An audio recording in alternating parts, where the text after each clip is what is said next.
Like if you found the video valuable. Karan had always laughed at superstitions. He was an IT guy, logical, practical, and absolutely uninterested in ghost stories. Which is why the warning from the building's watchman barely registered the day he moved into his 7th-floor apartment in Pune.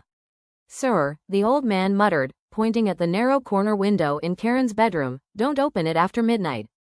"Not even by mistake." Karan smirked. "And what happens if I do?" The watchman just shook his head and walked away. For the first few weeks, life was uneventful. Work, late-night coding sessions, streaming Netflix with headphones. But around 1 a.m., almost every night, Karan began hearing something strange near that window, a soft scratching, as though nails dragged across glass.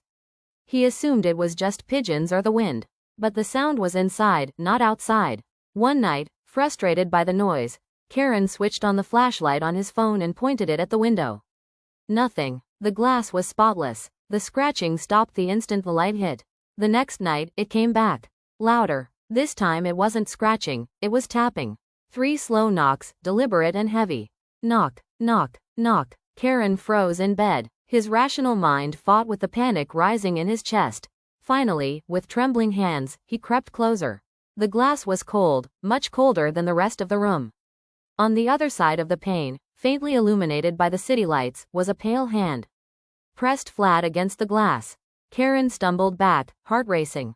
This isn't possible," he whispered. But curiosity overpowered terror. He inched forward again and wiped the fog on the inside of the glass. The hand was gone. He didn't sleep that night. By morning, he convinced himself it was a hallucination, maybe a shadow, maybe stress. He even joked about it to a colleague over lunch. Haunted window. What next? Talking walls. But the very next night, at exactly 12:57 a.m., the tapping resumed. Louder this time. Not 3 knocks. 7. And then, a whisper. "Karan." The sound slid across the room like ice water down his spine.